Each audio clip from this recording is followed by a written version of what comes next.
2017 May മാസം 27 ദക്ഷിണാഫ്രിക്ക. സമയം ശനിയാഴ്ച പുലർച്ചെ കൃത്യം 3:23. അന്ന് രാത്രി പാർട്ടി കഴിഞ്ഞ് കോളേജ് വിദ്യാർത്ഥിയായ ഹെന്ന സുഹൃത്തിനെ കാറിൽ ഡ്രോപ്പ് ചെയ്യുന്നത് CCTVയിൽ പതിഞ്ഞിട്ടുണ്ട്. അങ്ങനെ കൂട്ടുകാരന് ഗുഡ് ബൈ പറഞ്ഞ് സംസാരിച്ചു കൊണ്ടിരിക്കുമ്പോൾ 4 പേർ അവരുടെ കാർ മറികടന്നു പോകുന്നത് ഇരുവരും ശ്രദ്ധിച്ചില്ല.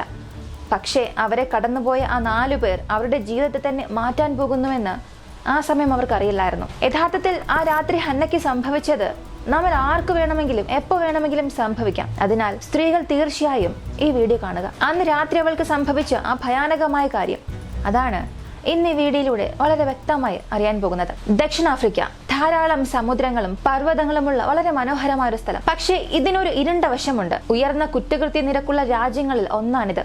ഏറ്റവും പ്രധാനമായ ഗുണ്ടാ യുദ്ധങ്ങൾ, അതായത് 2 സംഘങ്ങൾ തമ്മിലുള്ള പോരാട്ടം. കൂടാതെ അവിടെ ധാരാളം സ്ത്രീകളെ കൊല്ലാറുണ്ട്. അവിടെ സ്റ്റെല്ലർബോഷ് എന്ന നഗരത്തിലാണ് ഹെന്ന താമസിച്ചിരുന്നത്. ഹെന്ന 1996 ഫെബ്രുവരി മാസം 12 ജനിച്ചു. ഹെന്നയുടെ പിതാവ് ഒരു ജഡ്ജിയായിരുന്നു. അമ്മ പ്രാക്ടീസ് ചെയ്യുന്ന ഒരു അഭിഭാഷകയായിരുന്നു. അതിനാൽ തന്നെ ഹെന്ന വളരെ അച്ചടക്കത്തോടു കൂടി വളർന്നു വന്നു. വളരെ സ്നേഹവും കരുതലുമുള്ള ഒരു പെൺകുട്ടിയായിരുന്നു അവൾ. സ്കൂളിലും കോളേജിലും നല്ല മാർക്ക് വാങ്ങുകയും ചെയ്തു. 2015 കോളേജ് പഠനം തുടങ്ങിയ ഹെന്നയ്ക്ക് അവളുടെ 90 വയസ്സുള്ള മുത്തശ്ശി അവരുടെ ഫോക്സ് വാഗൺ കാർ സമ്മാനമായി നൽകി. ഹന്ന സ്നേഹവും കരുതലുമുള്ള ഒരു പെൺകുട്ടിയായതിനാൽ തന്നെ കോളേജിലും അവൾക്ക് ഒരുപാട് സുഹൃത്തുക്കൾ ലഭിച്ചു. അവരിൽ ഒരാളായിരുന്നു ചെസ്ലിൻ മാഷ്. ചെസ്ലിന്റെ സ്വഭാവവും ഹന്നയുടെ സ്വഭാവത്തിന് സമാനമായിരുന്നു.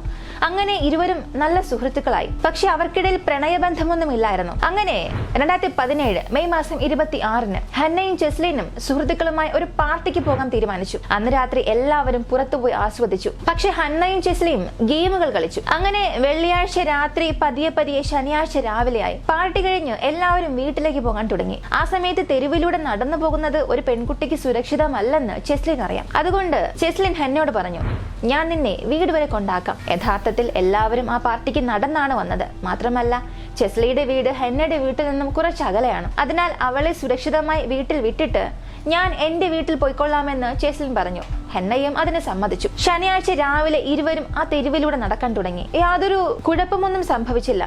അവർ സുരക്ഷിതമായി ഹെന്നയുടെ വീട്ടിലെത്തി. പക്ഷേ ഹെന്ന ഇപ്പൊ ചിന്തിച്ചത് ഇതേ തെരുവിലൂടെ ചെസ്ലിനി ഒറ്റയ്ക്ക് പോകണമല്ലോ. പക്ഷേ ചെസ്ലി തനിക്ക് സ്കേറ്റിംഗ് ബോർഡ് ഉണ്ട്, താൻ പോയിക്കൊള്ളാം, യാതൊരു പ്രശ്നവുമില്ല, നീ അതിനെക്കുറിച്ച് ആലോചിക്കേ വേണ്ട എന്ന് പറഞ്ഞു. എന്നാൽ അവനെ ഒറ്റയ്ക്ക് അയക്കുന്നതിന് പകരം കാർ ഇവിടെ ഉണ്ടല്ലോ, ഞാൻ കാറിൽ നിന്നെ ഡ്രോപ്പ് ചെയ്തിട്ട് തിരികെ വരാം എന്ന് പറഞ്ഞു. അതിലെനിക്ക് യാതൊരു പ്രശ്നവുമില്ല എന്നും ഹന്ന പറഞ്ഞു. അങ്ങനെ അവൾ അവളുടെ മുത്തശ്ശി നൽകിയ നീല നിറത്തിലുള്ള ആ ഫോക്സ് വാഗൺ കാർ എടുത്തു. ഇരുവരും ചെസ്ലിയുടെ വീട്ടിലേക്ക് പോകാൻ തുടങ്ങി. സമയം ശനിയാഴ്ച രാവിലെ കൃത്യം 3:23. അവർ അവിടെ വന്നത് CCTVയിലും പതിഞ്ഞിട്ടുണ്ട്. ഹന്ന തന്റെ കാർ അവിടെ പാർക്ക് ചെയ്തു. രണ്ടുപേരും യാത്ര പറഞ്ഞ് സംസാരിച്ചു കൊണ്ടിരിക്കുമ്പോൾ ഒരു 4 പേർ അവരെ മറികടന്നു പോകുന്നത് അവർ ശ്രദ്ധിച്ചു കാണില്ല. പക്ഷെ ആ 4 പേർ വീണ്ടും വരും. ആ 4 ആളുകളാണ് അവരുടെ ജീവിതം മാറ്റിമറിക്കാൻ പോകുന്നത് എന്ന് അപ്പോൾ അവർ രണ്ടുപേരും അറിഞ്ഞില്ല. അല്പസമയത്തിനുള്ളിൽ അതിൽ 2 പേർ ആ വെള്ള നിറത്തിലുള്ള കാറിന്റെ പിന്നിൽ നിന്നും ഹന്നയുടെ കാറിനടുത്തേക്ക് പോയി. അവരിൽ ഒരാൾ ഹന്നയുടെ കാറിന്റെ ഡോർ തുറന്നു. അവന്റെ കയ്യിലുണ്ടായിരുന്ന സ്ക്രൂ ഡ്രൈവർ കത്തി കാണിച്ച് ഹന്നയും ചെസ്ലിയും ഭീഷണിപ്പെടുത്തി. അതേസമയം ബാക്കിയുള്ളവർ കാറിനടുത്തേക്ക് ഓടി. കുറച്ചു മിനിറ്റിനുള്ളിൽ ഒരു സാധാരണ സാഹചര്യം ഭയാനകമായ അവസ്ഥയിലേക്ക് മാറി. ഹന്നയും ചെസ്ലിനും ഉള്ളപ്പോൾ തന്നെ അവർ 4 പേരും കാറിനുള്ളിലേക്ക് കയറി. അടുത്ത സെക്കൻഡ് ആ കാറിനുള്ളിൽ നിന്നും ഒരാൾ പുറത്തേക്ക് ഇറങ്ങി അവിടെ നിന്നും പോയി. അതിനുശേഷം നടന്ന സംഭവത്തിൽ ഒന്നും അയാൾക്ക് പങ്കില്ല. സമയം ഇപ്പോ 3:40. അവർ ഹന്നയും ചെസ്ലിനെയും കത്തി കാണിച്ച് കാറിൽ തന്നെ ഇരിക്കാൻ ഭീഷണിപ്പെടുത്തി. എന്നിട്ട് ആ 3 അപരിചിതരുമായി ആ കാർ അവിടെ നിന്നും പോകാൻ തുടങ്ങി. ചിന്തിച്ചു നോക്കുക, ഹന്നയും ചെസ്ലിനും ആ ഒരു അവസ്ഥ എങ്ങനെ കടന്നുപോയിട്ടുണ്ടാകുമെന്ന്. അവർ വളരെ ഭയപ്പെട്ടു. പക്ഷെ നിർഭാഗ്യവശാൽ ഇതൊരു തുടക്കം മാത്രമായിരുന്നു. അടുത്ത 1 മണിക്കൂറോളം ആ കാർ ഒരു CCTVയിലും റെക്കോർഡായില്ല. പക്ഷെ 4:34 സ്റ്റെല്ലൻബോഷിന് പുറത്തുള്ള ഒരു പെട്രോൾ സ്റ്റേഷന്റെ CCTVയിൽ ആ കാർ വന്നു.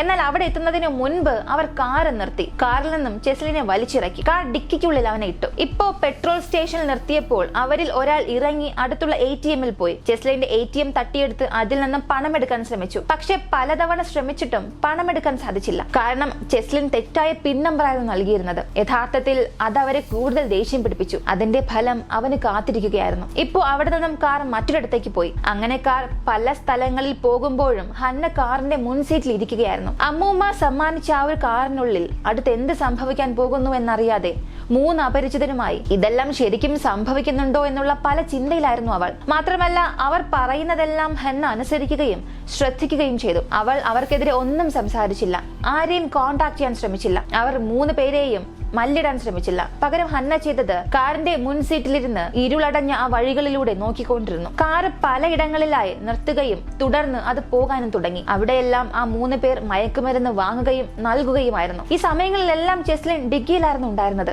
ഡിക്കി തകർത്ത് അവൻ രക്ഷപ്പെടാൻ ശ്രമിച്ചു.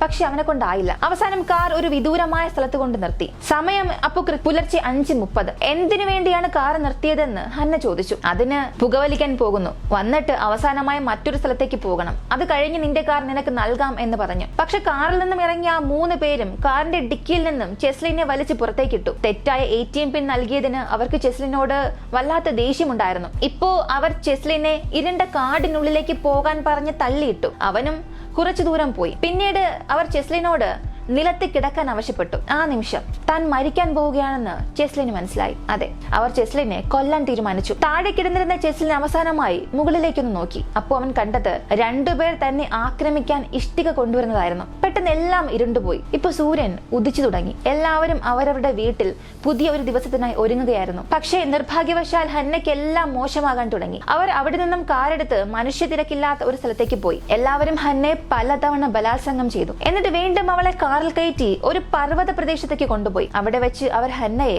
അവരുടെ കയ്യിലുണ്ടായിരുന്ന സ്ക്രൂ ഡ്രൈവർ ഉപയോഗിച്ച് പലതവണ കുത്തി. തറയിൽ കിടന്ന് രക്തം വാർന്ന് പിടയുന്ന ഹന്നയെ കണ്ട ആ കൂട്ടത്തിലെ ഒരാൾ അടുത്തുണ്ടായിരുന്ന ഒരു വലിയ പാറക്കല്ലെടുത്ത് അവളുടെ തലയിൽ തന്നെ എറിഞ്ഞു. ഹന്നയുടെ തല ചതഞ്ഞ് തകർന്ന് അവിടെ തന്നെ അവൾ മരിച്ചു. ഇത് സംഭവിക്കുമ്പോൾ മറ്റൊരിടത്ത് കൃഷിഭൂമിയിൽ താമസിച്ചിരുന്ന യുവ ദമ്പതികൾ അവരുടെ ദൈനംദിന ആവശ്യങ്ങൾക്ക് തയ്യാറെടുക്കുകയായിരുന്നു. സൂര്യപ്രകാശം അവരുടെ ധാന്യമണികളിൽ വീഴുന്നു.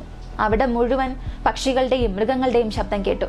പക്ഷെ അതോടൊപ്പം ആരോ പിറുപിറുക്കുന്ന ഒരു ശബ്ദം കേട്ടു. അത് എന്താണെന്ന് അറിയാനായി അവർ അവരുടെ ജനാലയിലൂടെ നോക്കി. ആ സമയം ചോരയിൽ കുളിച്ച് തറയിൽ കിടക്കുന്ന ഒരാളെ കണ്ടു.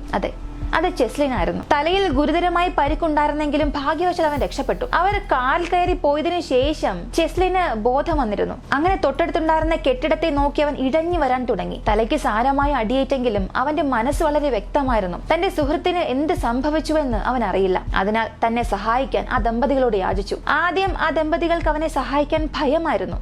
കാരണം അവൻ ഏതെങ്കിലും സംഘത്തിൽപ്പെട്ടയാളായിരിക്കുമെന്ന് അവർ കരുതി. പക്ഷേ പോലീസിനെ വിളിക്കാൻ ചെസ്ലിൻ ആവശ്യപ്പെട്ടപ്പോൾ ആ സാഹചര്യം അവർക്ക് മനസ്സിലായി. ഉടൻ തന്നെ അവർ അവനെ സഹായിച്ചു. പോലീസിനെ വിളിച്ചു. പോലീസും പാരാമെഡിക് ടീമും അവിടെ എത്തി. ചെസ്ലിനും അന്ന് രാത്രി എന്ത് സംഭവിച്ചു എന്നുള്ളതെല്ലാം പോലീസിനോട് പറഞ്ഞു. കാറിന്റെ നിറം, ആ 3 പേർ, ഹന്ന തുടങ്ങിയ എല്ലാ വിശദാംശങ്ങളും പോലീസിനോട് പറഞ്ഞു. തന്റെ സുഹൃത്തായ ഹന്നയെ രക്ഷിക്കാൻ ആവശ്യപ്പെട്ടു. പക്ഷെ നിർഭാഗ്യവശാൽ വൈകിപ്പോയി, വളരെ വൈകിപ്പോയി. 2 മണിക്കൂറുകൾക്ക് മുൻപ് ചെസ്ലിൻ അബോധാവസ്ഥയിലായപ്പോൾ ഹന്നയുടെ മൃതദേഹം പോലീസ് കണ്ടെത്തിയിരുന്നു. പോലീസ് അവർ 3 പേരെയും തിരയാൻ തുടങ്ങി. യഥാർത്ഥത്തിൽ ഹന്നയോടും ചെസ്ലിനോടും ഇങ്ങനെ ചെയ്തതിനു ശേഷം അവർ ആക്രമണം വീണ്ടും തുടർന്നു. മറ്റൊരിടത്ത് സ്റ്റെൽബോഷിനടുത്ത് ജോലിക്ക് പോവുകയായിരുന്ന ഒരു പെൺകുട്ടി ആക്രമിച്ച് ബാഗും മൊബൈൽ ഫോണും തട്ടിയെടുത്ത ശേഷം ഉച്ചയ്ക്ക് 1 മണിക്ക് ഇതേ കാറിൽ കറങ്ങി നടക്കുകയായിരുന്നു. ഹെന്നെ പോലെ മറ്റൊരു പെൺകുട്ടിയെ തട്ടിക്കൊണ്ടുപോയി. ആ പെൺകുട്ടിയുമായി പെട്രോൾ സ്റ്റേഷനിൽ വന്നു. അത് CCTVയിലും പതിഞ്ഞിരുന്നു. അതിൽ ഒരാൾ കാറിൽ നിന്നും ഇറങ്ങി ATMിൽ നിന്നും $200 എടുത്തു. പക്ഷെ ഭാഗ്യവശാൽ ആ പെൺകുട്ടിക്കൊന്നും സംഭവിച്ചില്ല. അവർ ആ പെൺകുട്ടിയെ മറ്റൊരിടത്ത് ഉപേക്ഷിച്ചു. അതിനുശേഷം അവർ ആ കാർ വിൽക്കാൻ ശ്രമിച്ചു. എന്നാൽ ഇതിനകം പോലീസ് അവരെ തിരയുന്നു എന്നുള്ളത് അവർക്കറിയില്ലായിരുന്നു. ഒരു ഘട്ടത്തിൽ പോലീസിന്റെ പാട്രോളിംഗ് കാർ ഈ നീല കാർ കാണുന്നു. അതിനെ പിന്തുടരാൻ തുടങ്ങി. പോലീസ് തങ്ങളെ പിന്തുടരുന്നു എന്ന് മനസ്സിലാക്കിയപ്പോൾ അവർ പോലീസിൽ നിന്നും രക്ഷപ്പെട്ടു. ഒരു സ്വകാര്യ ഫാമിലേക്ക് രക്ഷപ്പെട്ടു പോയ അവരെ പോലീസ് വളഞ്ഞു പിടികൂടി. ആ സമയത്ത് അവർ 2 പേർ മാത്രമേ ഉണ്ടായിരുന്നുള്ളൂ. ബാക്കിയുള്ളവരെ അടുത്ത ദിവസം അറസ്റ്റ് ചെയ്തു. ഇവിടെ ഇങ്ങനെയുള്ളവരെ കുറിച്ച് പറഞ്ഞേ തീരൂ. ഒരു ദിവസം 2 പേരെ കൊന്നു. എന്നാൽ യാതൊരു ആശങ്കയും കൂടാതെ അതേ കാര്യം വീണ്ടും ചെയ്യാൻ തയ്യാറെടുക്കുകയായിരുന്നു. ഇതെല്ലാം കുറച്ച് പണത്തിന് വേണ്ടി മാത്രമാണ്. നമ്മുടെ നാട്ടിലും ഇത്തരക്കാരുണ്ട്. ഹന്നയ്ക്ക് സംഭവിച്ചത് കേട്ട അവളുടെ മാതാപിതാക്കളുടെ ഹൃദയം തന്നെ തകർന്നു. തന്റെ മകളെ കുറിച്ച് ചിന്തിച്ച് വിഷമിച്ച ഹന്നയുടെ അമ്മ അടുത്ത 1 വർഷത്തിൽ അതിൽ നിന്നും പുറത്തേക്ക് വരാൻ കഴിയാതെ, മകളില്ലാത്ത ലോകത്തിൽ ജീവിക്കാനും സാധിക്കാതെ സ്വന്തം ജീവിതം തന്നെ അവസാനിപ്പിച്ചു. 2018 മെയ് മാസത്തിൽ ഈ 4 പേരും കോടതിയിൽ ഹാജരാക്കി. അവർക്കെതിരെ ശക്തമായ തെളിവുകൾ ഉണ്ടായിരുന്നു. CCTV, ഫോറൻസിക് തെളിവുകൾ. കൂടാതെ ചെസ്ലിൻ സത്യം പറഞ്ഞിരുന്നു. ഹന്നെ കൊല്ലാൻ ഉപയോഗിച്ച പാറയും കോടതിയിൽ കൊണ്ടുവന്നു. എന്നാൽ വിചാരണ നടക്കുമ്പോൾ പോലും ആ 4 പേരും യാതൊരു ആശങ്കയോ കുറ്റബോധമോ ഇല്ലാതെ കോടതിയിൽ ചിരിച്ചുകൊണ്ടിരിക്കുകയായിരുന്നു. അവരിൽ ഒരാൾ തുടക്കത്തിലെ ഇറങ്ങിപ്പോയതുകൊണ്ട് അവൻ 22 വർഷത്തെ തടവും മറ്റുള്ളവർക്ക് ജീവപര്യന്തം ശിക്ഷയും വിധിച്ചു. ഹന്നയ്ക്ക് സംഭവിച്ച ഈ ഒരു സംഭവം നമ്മളിൽ ആർക്ക് വേണമെങ്കിലും നടക്കാം. കുറ്റബോധമോ സങ്കടമോ ഇല്ലാത്ത ഇത്തരം നായ്ക്കൾ നമ്മുടെ നാട്ടിലുമുണ്ട്. അവരിൽ നിന്ന് നമ്മൾ തന്നെയാണ് സംരക്ഷിക്കേണ്ടത്. അവർക്ക് ഉപദേശം നൽകിയാലും നന്നാകാൻ പോകുന്നില്ല. പക്ഷേ അത്തരം ആളുകളെ തുടക്കത്തിലെ നമുക്ക് തടയാൻ കഴിയും. അതെല്ലാം പാരന്റിംഗ് ആണ്. നമ്മൾ നമ്മുടെ മക്കളെ എങ്ങനെ വളർത്തിയെടുക്കുന്നു എന്നതിനെ ആശ്രയിച്ചിരിക്കുന്നു. പ്രധാനമായും ആൺമക്കളെ അമ്മമാർ വളരെ ശരിയായി തന്നെ വളർത്തണം. ഈ ഒരു വീഡിയോയെ കുറിച്ചുള്ള നിങ്ങളുടെ അഭിപ്രായം എന്താണെന്നുള്ളത് കമന്റിൽ പറയുക. വീഡിയോ ഇഷ്ടമായ ലൈക്ക് ചെയ്യുക, ഷെയർ ചെയ്യുക. നമ്മുടെ ചാനൽ ആദ്യമായി കാണുന്നവരാണെങ്കിൽ മറക്കാതെ സബ്സ്ക്രൈബ് ചെയ്ത് സപ്പോർട്ട് ചെയ്യുക. മറ്റൊരു വീഡിയോയുമായി വീണ്ടും കാണാം.